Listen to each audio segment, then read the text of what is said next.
Bien, ¿pueden ver, compañeros? Sí, Hola. licenciado. Sí, Sí, licenciado. licenciado. Sí, licenciado. Sí podemos observar la pantalla.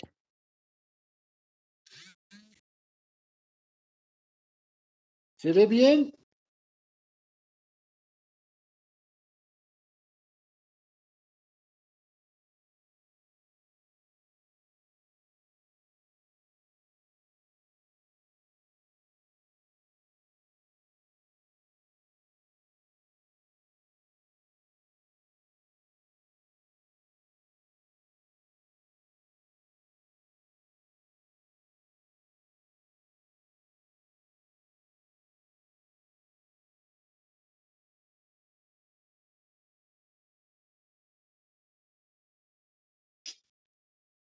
Bien. Vamos ahora a avanzar el tema de la factura cambiaria. ¿Qué entendemos por factura? Es otro tipo de valor. Hola, apague su micrófono, por favor. ¿Quién está ahí? Ahora sí.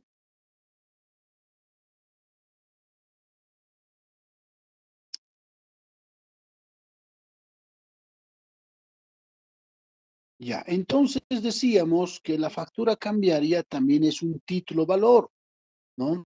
También es de contenido de crédito, crediticio. ¿Por qué? Porque ahí se va a incorporar un derecho de crédito sobre una prestación en dinero, ¿no? Esta prestación en dinero va a ser a plazo futuro y mientras exista el plazo vigente, no puede cobrarse intereses. Pero si se vence el plazo y no se paga, recién se puede establecer el cobro de intereses, ¿sí?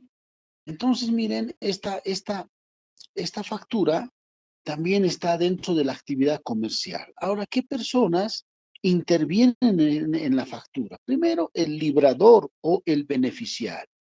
¿Quién es? Es el comerciante que ha vendido su mercadería a plazos, ¿no?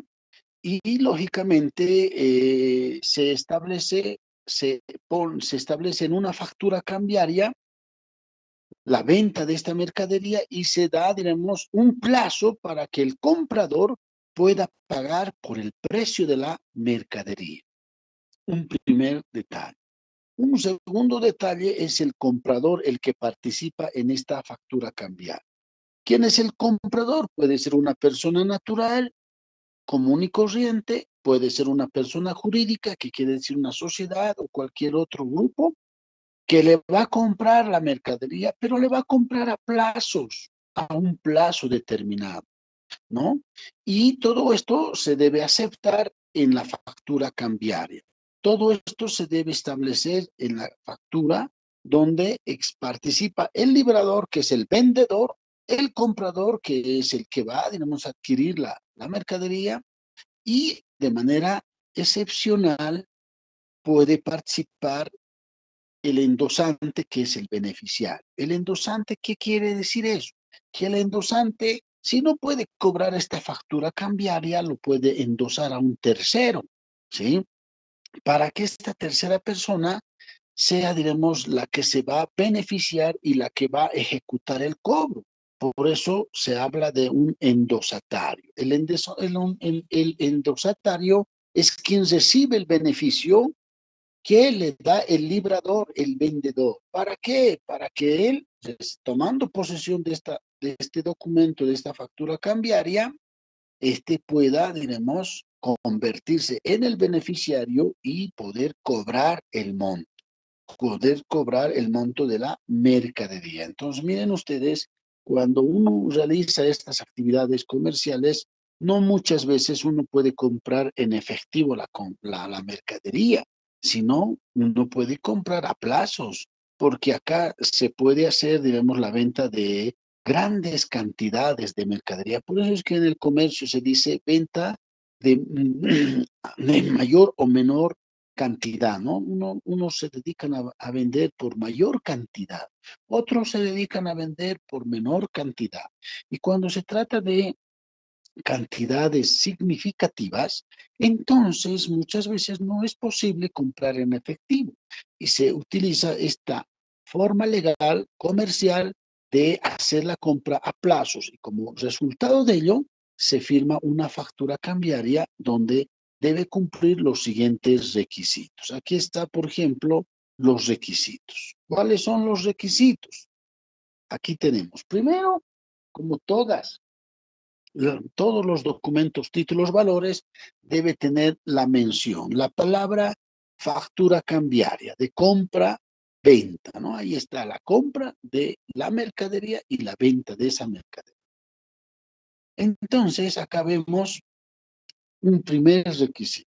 Segundo requisito es el número del orden de título. Los títulos valores tienen un orden correlativo. Por ejemplo, como las facturas común y corriente, tienen su numeración 001, 002, 003, 004 y así sucesivamente.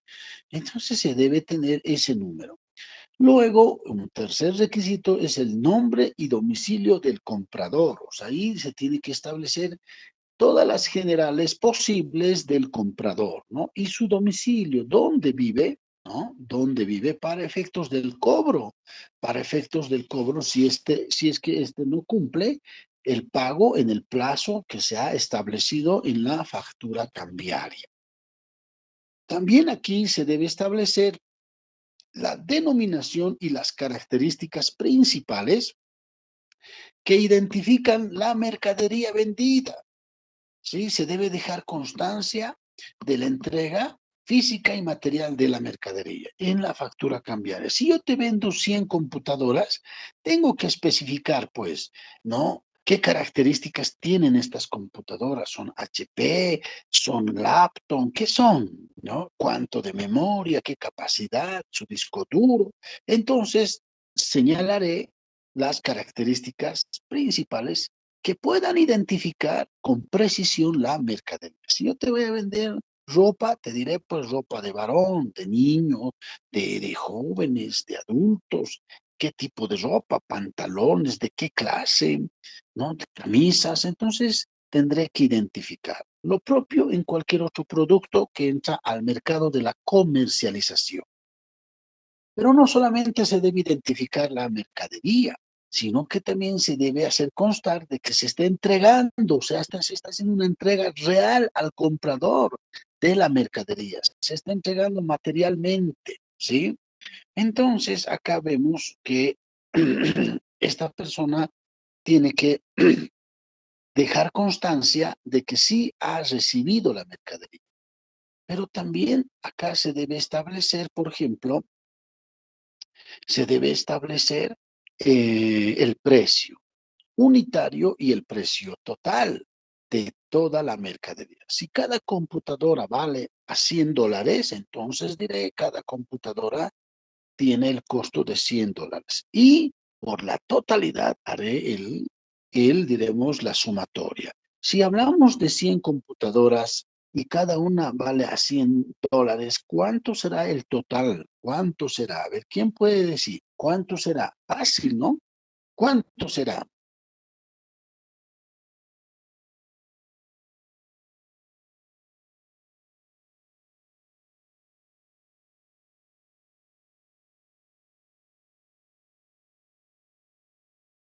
Hola,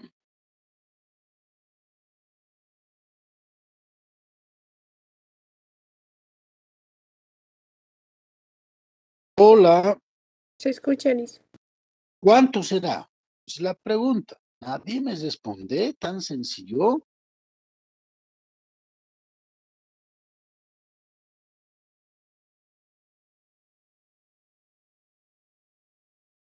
A la una, 10.000, licenciado. $10,000, ¿no? Entonces pondremos por unidad y por el valor total de toda la mercadería. Creo que tú sola estás en clases, los demás no están. Licenciada en clases. ¿Quiénes están en clases? Licenciado, estamos acá. Estamos ¿Quién? en licenciado. Presente el señor licenciado. Pero se les pregunta y no responden. Una vez más pregunto y no responden, yo lo doy por avanzado y vamos a bajar nota porque aquí se supone que tienen que estar en clases. Como no pueden hacer una simple operación, ustedes están estudiando contaduría pública, están muy relacionados con los números. Cosas elementales no quieren responder, eso quiere decir que no están, pues. Y yo hago esa pregunta para saber si están en clase. Y si no están, mejor les paso las diapositivas y listo, y damos por avanzado el tema. ¿Ves? Sin explicar. Tomen nota, jóvenes. Tomen nota. También decíamos que entre los requisitos se debe expresar que en caso de incumplimiento se va, diremos, tomar en cuenta como si fuese una letra de cambio. En el caso de que no se logre el pago, entonces el vendedor, que es el interesado, puede acudir a un protesto de esta factura cambiaria con el mismo procedimiento que se usa para la letra de cambio. Vale decir, acudir ante un notario de fe pública bueno, ir dentro de los 3 días vencido el plazo para el protesto y el notario le extiende un testimonio y acude ante el juez para el cobro. Pero no solamente vemos requisitos, sino que también se puede ver ciertas características, ¿no? Entonces, primero, que en el mundo del comercio se debe expedir o se debe extender un formulario numerado, ¿no? Porque en ese formulario numerado o numerado es donde se va a contemplar las siguientes características. Por ejemplo, no puede librarse si no se efectuó realmente la venta de la mercadería. Ahí debe haber una constancia de que sí se está haciendo esa transacción, se está librando la mercadería a título de compra-venta. Segundo, se debe establecer qué efectos jurídicos va a surtir esta venta, qué medidas se va a aplicar en caso de aceptar la compra, ¿no? ¿Qué pasa con el comprador en caso de que incumpla? ¿No? Todos esos aspectos deben ser consignados. Pero también se debe establecer, por ejemplo, la conformidad de recibir la mercadería. La persona que va a vender debe entregar la mercadería en buenas condiciones, sin engaños, sin fraudes, ¿no? Y el comprador tiene el deber de revisar la mercadería para constatar de que toda esa mercadería se encuentra en buenas condiciones. Y tiene que dar su conformidad en un plazo de 5 días, ¿sí? Entonces, miren, eso también es una de las características. Otra es que el comprador está obligado, debemos aceptar la mercadería, pero no de aceptar mercaderías dañadas, averiadas, defectuosas. Si es así, entonces él debe reclamar en el plazo de 5 días. ¿Qué quiere decir? Que todo comprador debe y tiene el deber de revisar la mercadería. ¿En qué condiciones? Si hay alguna mercadería averiada, que está dañada o que está afectada, entonces el comprador puede reclamar y devolver para que les reemplacen, les sustituyan y le den como debe ser, sin defectos, ¿no? ¿Por qué? Porque esa mercadería se entiende que también va a ser comercializada, va a ser internalizada al comercio.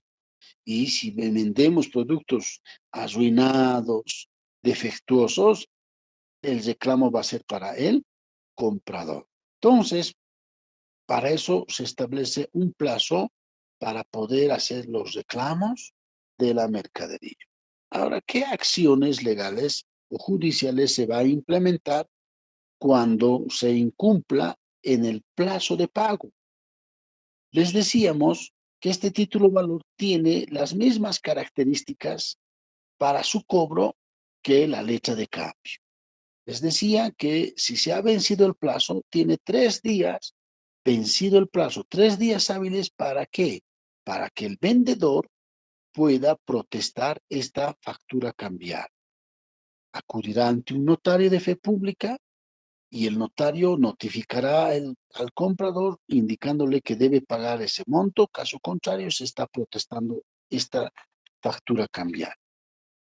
Luego, el notario le entregará un testimonio para que el comprador, el vendedor, pueda acudir ante el juez y pueda presentar un juicio en contra de él y pedir el embargo de sus bienes, el congelamiento de sus cuentas bancarias, con el propósito de que el comprador le pague la suma que adeuda, ¿sí? Pero, ¿qué pasa si diremos, y eso les hemos explicado, qué pasa si se ha cumplido el plazo y tenía 3 días hábiles para protestar, pero no lo ha hecho dentro del plazo? Entonces, ¿qué sucede? Se opera la caducidad, se aplica la caducidad. Quiere decir que el vendedor ya pierde ese derecho a cobrar, ¿sí?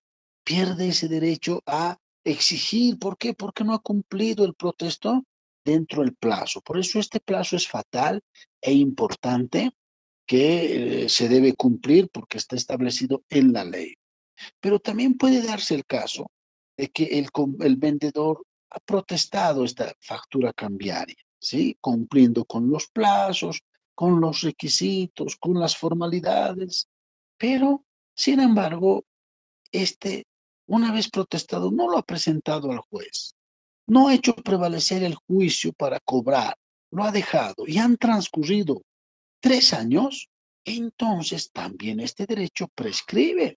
Quiere decir que ya no va a poder presentar al juez, ya no va a poder cobrar. ¿Por qué? Porque ya han transcurrido 3 años y en materia comercial prescribe a los 3 años, si no se cobra la deuda oportunamente. Y como ya la parte final es que el protesto, ¿no?, de la factura cambiaria. Ya les hemos explicado el procedimiento. Se aplica el mismo procedimiento que la letra de cambio, que el pagaré. Interviene el notario de fe pública porque es la autoridad competente para el protesto de estos títulos valores. Sí, al vencimiento del plazo, ¿no? Se tiene 3 días hábiles para hacerlo. Si se va al cuarto día, quinto día, entonces hay caducidad de ese derecho. Ya no puede cobrar, no puede, ni el notario va a poder protestar porque ya está fuera del plazo. Entonces, se debe tomar el cuidado necesario en estos casos. Y una vez protestado, entonces el vendedor tiene todas las facultades de acudir ante el juez para iniciar la acción ejecutiva y cobrar, embargar todos los bienes de la empresa o de él, y además de congelar las cuentas que éste pudiera tener en los bancos, hasta cubrir el monto de la suma adeudada. Y aquí tenemos un ejemplo de la factura cambiaria. Ahí están los requisitos y en la parte, diremos, donde ustedes ven como negro, ahí está, ahí se puede establecer todas las características de esta letra de cambio. Bien. ¿Alguna pregunta al respecto? Disculpe, licenciado, ¿dónde pues se puede conseguir una letra de cambio? Pero ya les he dicho, pues, ¿no? En las librerías, en impuestos internos, ¿no? Es un papel común y corriente que hoy día tenían que presentarme.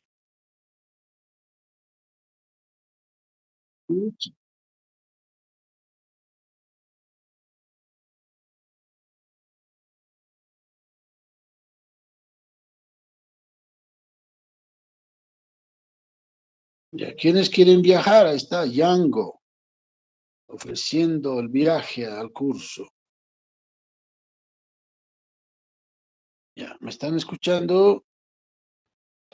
Licenciado, le estamos escuchando. Sí, licenciado, se le escucha. Licenciado. Sí, licenciado. Ya, ustedes.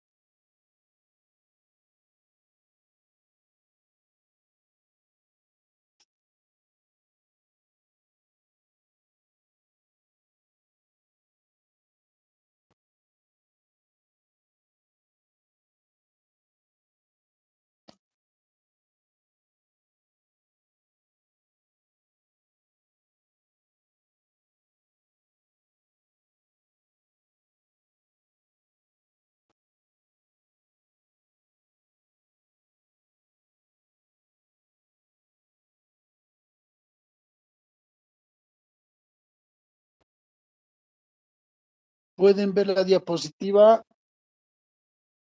Licenciado. Sí, Se licenciado. observa. Sí, licenciado, se puede ver. Ahora vamos a ver otro título valor, ¿no? Los bonos o venturas. Los bonos o venturas son también títulos valores, ¿no? Títulos valores que se incorporan, digamos, dentro de la actividad comercial. Y aquí se dice valores, ¿por qué? Porque en estos bonos, las partes que compran pueden establecer una alícuota de su crédito, un monto determinado. Puede ser en forma individual ante una organización colectiva que está constituida legalmente, que son las sociedades anónimas, las sociedades en comandita por acciones, en las que generalmente se dedican a circular bonos. ¿Por qué se dice bonos o venturas? Porque son bonos aventureros en el ámbito del comercio. Porque hay gente que quiere hacer aventuras comerciales cuando estos poseen un monto de dinero. ¿Con qué propósito? Con el propósito también de ganar utilidades, de ganar intereses, en otras palabras. Entonces, miren, en estos bonos, ¿qué personas intervienen? El emisor. ¿Quién es el emisor? Es la sociedad comercial que pone en circulación estos bonos, que pone a la venta estos bonos al público en general. Pero no solamente pone a la venta, sino también se obliga a devolver los montos que recibe, los montos que se comercializan estos bonos, pero no solamente a devolver el capital, sino que también a pagar intereses, ¿sí? Son préstamos que se hacen a sociedades comerciales. Yo te presto a través de un bono, ¿cuánto? $10,000, porque así están ustedes vendiendo, pero ahí me pagas mis intereses, ¿no? Entonces las sociedades, con el propósito de incrementar, de poder fortalecer su economía, se ponen a vender, a emitir bonos al público en general. Y generalmente, ¿quiénes son los que compran estos bonos o venturas? Son aquellos que son conocedores de este tipo de actividades comerciales. Una persona que no conoce, difícil que quiera comprar porque no sabe cuál es el procedimiento, cuáles son las ventajas, cuáles son los riesgos. Y esto generalmente ustedes van a ver que se da, por ejemplo, estas invitaciones en la bolsa de valores, se dan las invitaciones por los medios de comunicación escrita, que son los periódicos, ofreciendo bonos, ¿no? ¿Quién más participa? El adquiriente. El adquiriente es la persona que está adquiriendo el bono, el que está comprando el bono, pero también ocasionalmente se puede participar con las personas del endosante y endosatario. ¿El endosante quién es? El comprador, el que ha adquirido, que lo puede traspasar, lo puede endosar su bono en favor de un tercero, de una tercera persona, llamada endosatario. Y esta persona se constituye en beneficiario de este bono y que cualquier momento que establece podrá cobrarlo, recibir sus intereses, ¿sí? Entonces, son situaciones que se dan en el mundo del comercio, ¿no? Como les decía, hay sociedades que se dedican a realizar este tipo de eventos. Ahora, qué requisitos se debe cumplir? Estos bonos cumplen con un requisito que está establecido en el Código de Comercio. Primero, como siempre, debe contener la palabra bono, ¿no? Cada título valor debe estar plenamente identificado con sus características y tiene que tener la fecha de su expedición. ¿En qué fecha se está emitiendo el bono? Seguido de esto, tiene que contar con el nombre de la sociedad. ¿Cuál es la sociedad comercial o qué entidad está emitiendo? Es la emisora de esos bonos. Segundo, debe ser establecerse el objeto. ¿A qué se dedica esta sociedad comercial? ¿Dónde es su domicilio de esta sociedad que está vendiendo bonos? ¿Dónde funcionan sus actividades? ¿No? Y además, también tiene las mismas asimilaciones que una letra de cambio. Si no se paga, se ejecuta con el mismo procedimiento que una letra de cambio. También como un tercer requisito en estos bonos se debe poner el monto del capital suscrito y el capital pagado. Cuando hablamos del capital suscrito y el capital pagado, ¿a qué tipo de sociedad nos estamos refiriendo? ¿Quién me dice? ¿A qué tipo de sociedad? A la una. Sociedad anónima. Muy bien, acabo de decirles, ¿no? Sociedades anónimas, sociedad en comandita por acciones. Entonces, estas son las sociedades, porque hemos visto los capitales, ¿no? Capital autorizado, capital suscrito y capital pagado, únicamente se aplica a las sociedades anónimas. En cambio, una SRL no, pues es una cuota de capital ya pagada de principio. Entonces, miren, en estos casos de sociedades se hacen este tipo de ventas. Por eso es que se debe establecer el objeto de la sociedad. Pero miren ustedes, también en estos bonos tiene que estar contemplado un resumen de sus activos y pasivos de la sociedad, ¿no? Ahí el balance de la sociedad arroja, ¿no? Cuáles son sus activos, cuáles son sus pasivos. ¿Por qué? Porque es un requisito antes de emitir los bonos para saber cómo está la situación económica de esta sociedad, si hay muy buen activo, una garantía, hay respaldo, o tiene muchos pasivos, tiene muchas deudas, por lo tanto, no conviene comprar. Entonces, para que la persona tenga mayor información y referencia, tiene que señalarse estos aspectos. También, en un cuarto requisito, se tiene que establecer el importe de la emisión. ¿Cuánto va a valer cada uno de los bonos?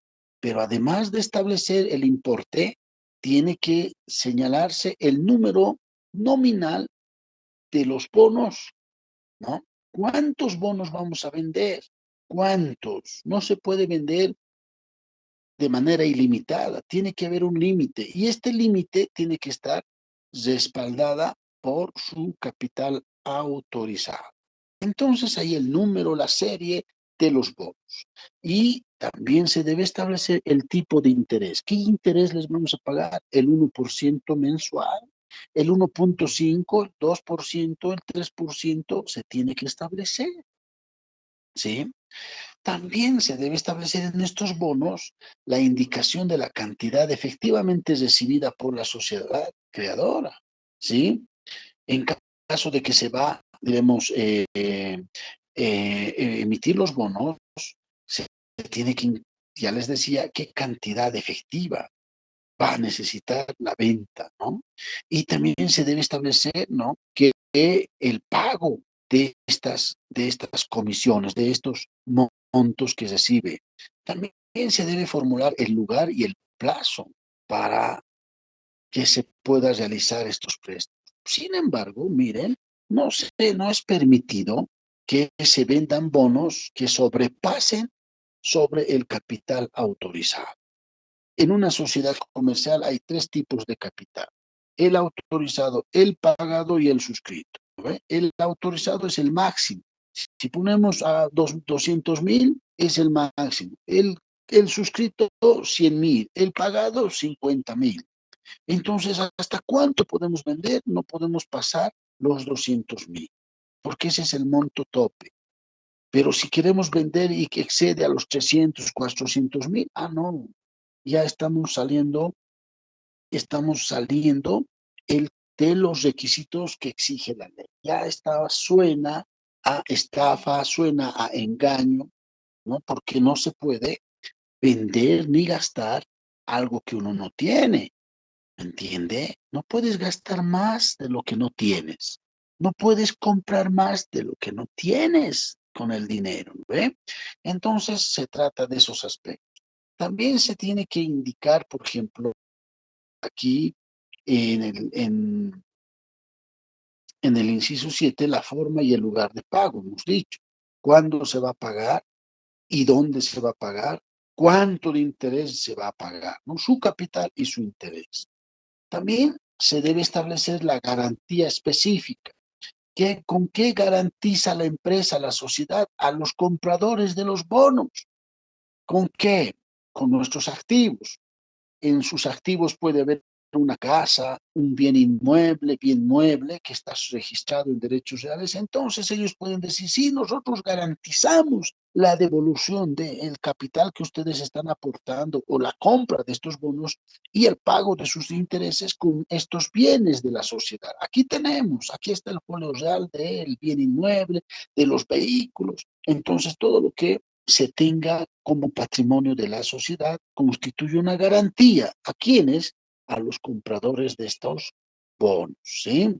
Pero también ellos pueden registrar estas garantías en derechos reales si corresponde, o en tránsito si se trata de vehículos, siempre y cuando estos ofrezcan en garantía estos bienes. Luego tenemos aquí que el número y la fecha, ¿no? Y la notaría donde se ha protocolizado estos documentos donde autoriza la emisión de bonos. ¿Se acuerdan? Les habíamos dicho que cuando una sociedad anónima quiere aumentar su capital, ¿qué tiene que hacer? Tiene que aprobar en una junta general extraordinaria de accionistas mediante una resolución y tiene que haber el consenso. Entonces, si ellos autorizan la emisión de bonos, quiere decir, estamos autorizando la compra, venta de bonos, todo eso tiene que ser también legalmente, mediante esa resolución, mediante ese contrato, y todo esto debe ser protocolizado ante un notario de fe pública. Y además debe ser aprobado y autorizado por, en este caso, por CEPREC, la nueva institución que fiscaliza y supervisa los actos comerciales de estas sociedades. Entonces se debe mencionar que mediante escritura pública ante el notario de tantos se ha autorizado la emisión de bonos, la venta de bonos. Aquí tenemos el respaldo y también tenemos la autorización del órgano competente que es CEPREC, ¿sí? Aquí nos dan el permiso de hacer las emisiones, de ofrecer las ventas de estos bonos. Entonces, cumpliendo con ese requisito que también se debe establecer en el bono, ¿sí? En los requisitos del bono o de las facturas. Y además se debe indicar, digamos, el concepto de la autoridad administrativa fiscalizadora. Si es indispensable esta situación. Es indispensable, ¿por qué? Porque las autoridades deben fiscalizar, deben controlar, porque no se puede permitir estafas, engaños, porque puede haber sociedades que dicen, vamos a vender bonos con promesas y resulta de que ya no tengan los recursos para devolver y eso suena a estafa, suena a engaño. Por eso es que las autoridades tienen que intervenir. Ahora, ¿qué características tiene estos bonos o venturas? Primero, para poder ofrecer los bonos, la sociedad, ¿no? La sociedad anónima convocará pues a una junta general extraordinaria y aprobarán la situación de la emisión de bonos, ¿no? Entonces, si no se aprueba, entonces no se puede emitir los bonos. Todo tiene que ser con la aprobación de la junta, ¿no? Accionistas de los socios, en una junta extraordinaria. Ahí van a aprobar, ahí van a debatir, ahí van a decir si se vende, no se vende, compramos, no compramos. Es un debate y una aprobación plena de todos los accionistas, porque todos se comprometen a responder, ¿no? Una vez autorizada, una vez que la Asamblea Extraordinaria ya autoriza la emisión, entonces se tiene que hacer nominalmente, ¿no? Una lista, a ver quiénes van a comprar, una lista nominal con nombre y apellido, pero también los bonos pueden ser al portador, que quiere decir que los puedes negociar a terceros, ¿no? Porque está sin nombre, basta que tú tengas el bono, implica que tú has comprado y que tienes el respaldo en bolivianos. Y aquí, ¿quién está con el micrófono abierto? Por favor, apague.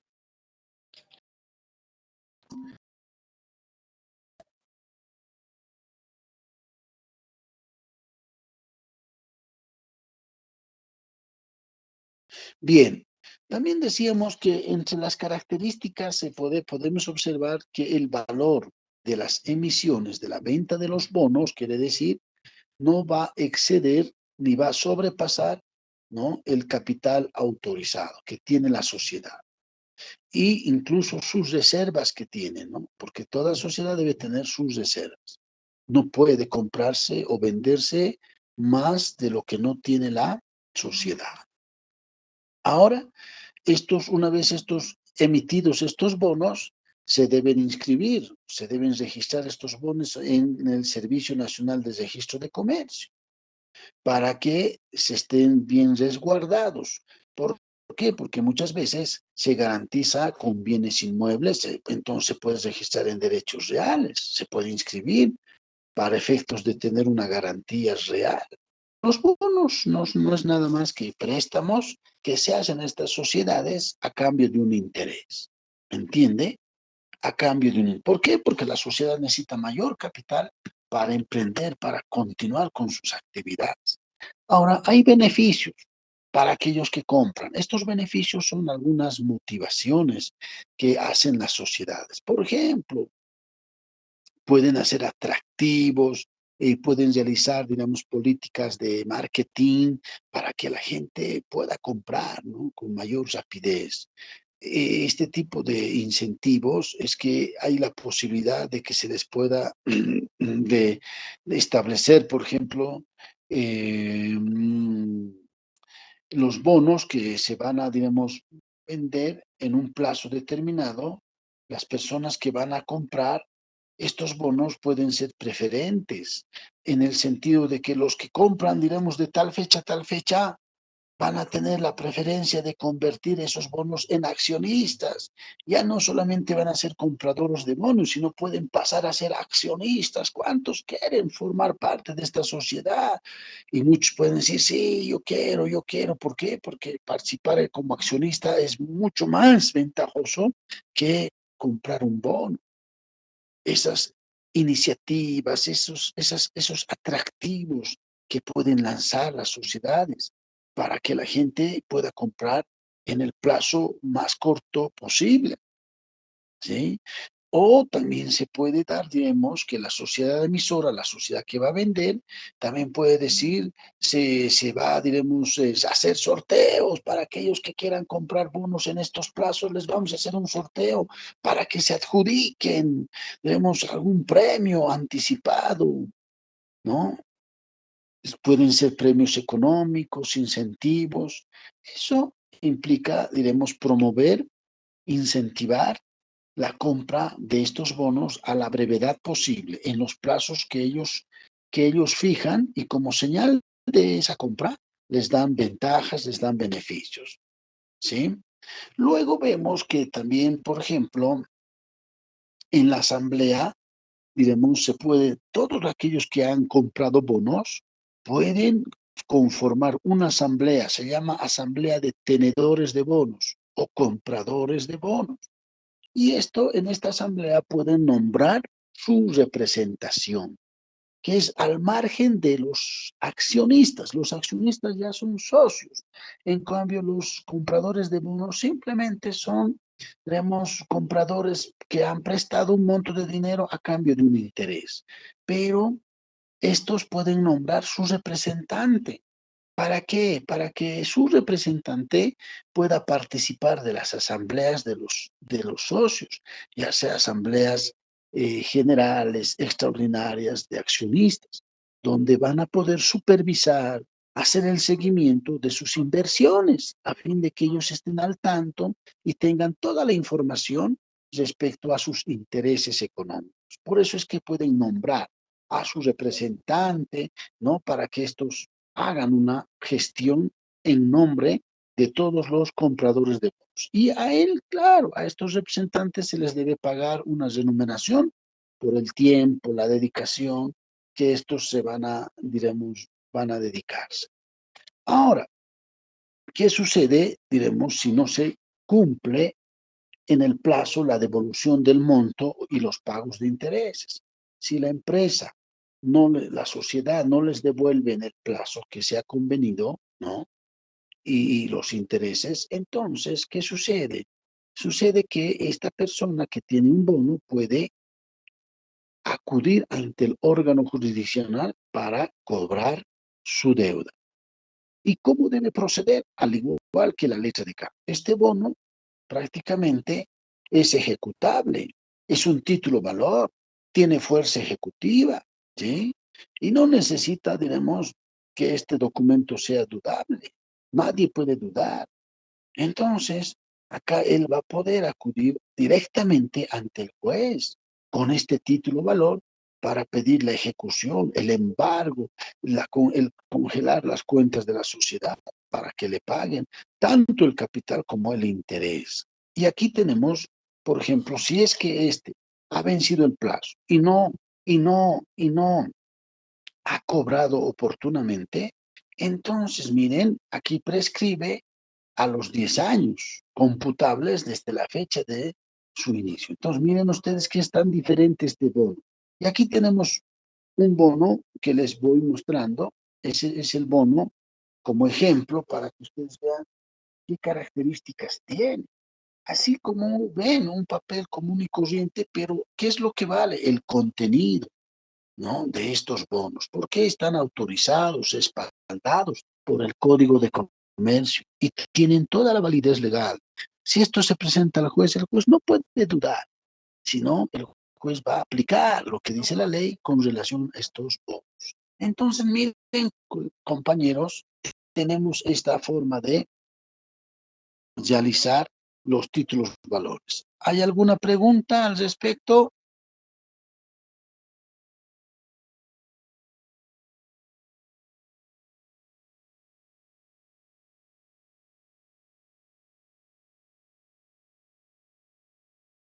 Adolfo, ¿quién es? Adolfo.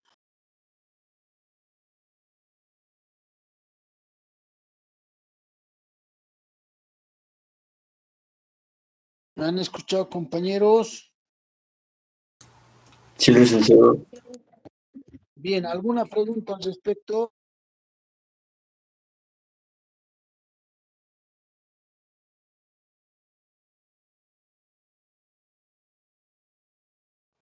Queda claro.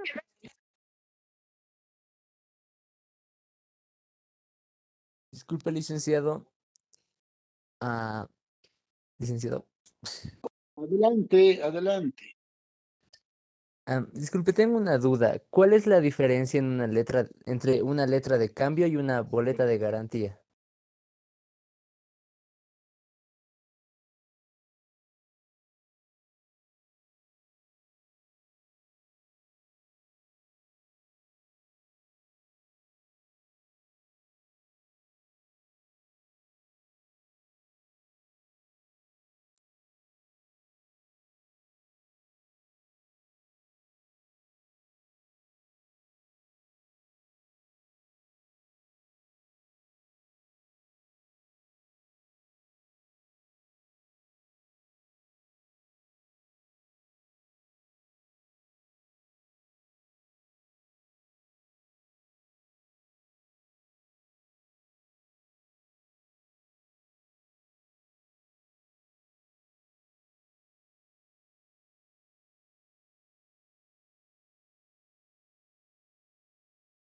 Licenciado, su micrófono está apagado.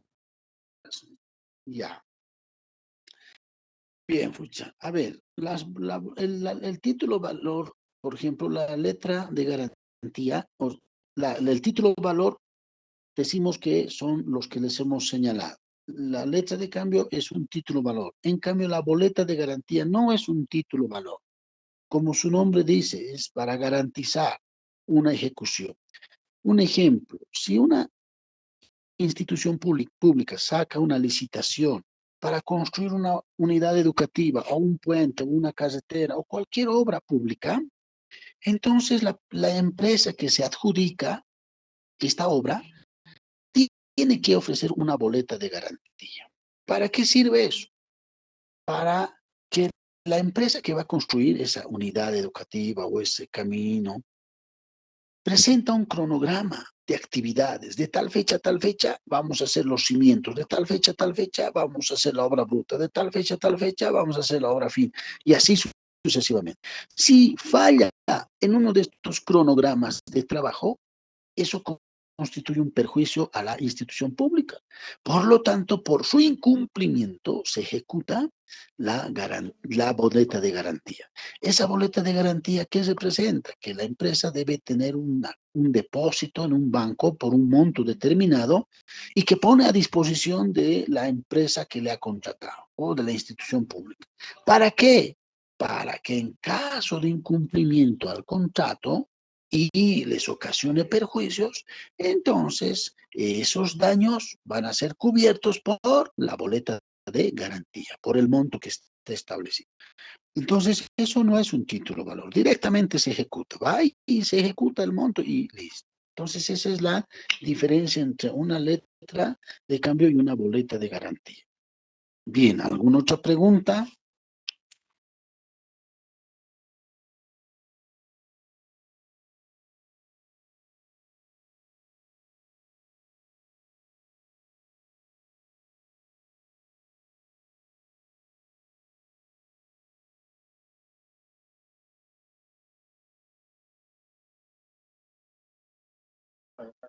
Hola, algo más, alguna pregunta, jóvenes. Bueno, vamos a quedar aquí. Ahora les voy a pedir a ustedes que participen por el trabajito que les he dado. ¿Recuerdan? ¿Quién quiere empezar?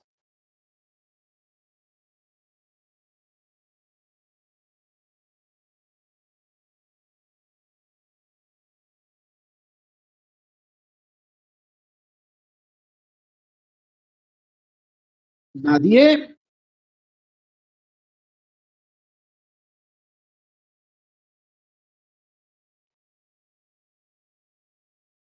Bueno, entonces el curso no cumple con el trabajo que les he pedido. Tomamos nota de este incumplimiento contra todo el curso. Segundo, el día del segundo parcial, anoten, exámenes del segundo parcial sobre 30 puntos. Va a ser el sábado 10 de septiembre, a horas 11 de la mañana, en el monobloc, en los pabellones. Deben venir, ya saben, con su cédula de identidad, matrícula y todas las medidas de seguridad. A estudiar los temas desde la sociedad anónima y todo lo que estamos avanzando. Hasta la próxima clase vamos a seguir avanzando títulos, valores. Hasta donde avancemos será el examen del segundo parcial. Y como nadie ha participado en este trabajo que les he dado, entonces todo el curso, bueno, será también pues evaluado, ¿sí? Ya que se les da tareas si ustedes no cumplen, sin embargo, quiere decir que el curso no está cumpliendo con las actividades académicas que se les dice. ¿Alguna pregunta sobre el examen del segundo parcial? Le dicen, ¿a qué hora va a ser? A las 11, ¿no? A las 11, ya les digo la hora, ya les he dicho. Presten atención, no me pregunten de lo que ya les he hablado. Una vez más, el 10 de septiembre a horas 11 de la mañana en el monobloc, en los pabellones donde hemos dado el primer parcial. Temas a estudiar desde la sociedad anónima hasta donde avancemos, que será hasta la próxima clase. Deben venir con los documentos necesarios y con las medidas de bioseguridad. ¿Todo claro, compañeros? Sí,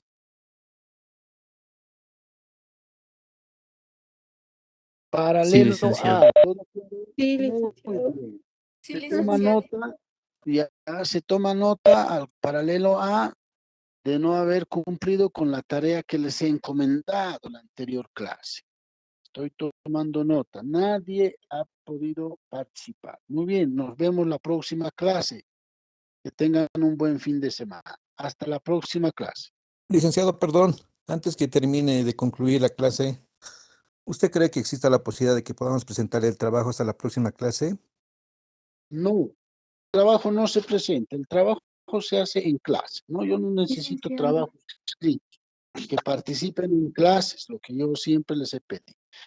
Bien, que tengan un buen fin de semana, hasta la siguiente clase. Licenciado, Licenciado, Sí, ¿solo hay que presentarle los formatos? ¿cómo? Solo hay que presentarle los formatos que nos pidió del cheque y de la letra de cambio. Pero les he dicho que ustedes busquen y llenen y que me expongan ahí cada uno, como siempre lo hacemos y nadie lo ha hecho. Yo, Entonces licenciado, yo he no hecho lo los formatos, pero lo hice de forma manual porque quería encontrar los pero no formatos, me encontré, interesa, así que los no realicé manual. interesa manejar en computadora, no, lo menos que eso es, sino de que ustedes hayan trabajado y me puedan explicar, de eso se trata los trabajos. Sabemos, ya sabemos, ¿no ve? Que siempre les pregunto. Bien, quedamos en eso, compañeros, nos vemos en la próxima clase.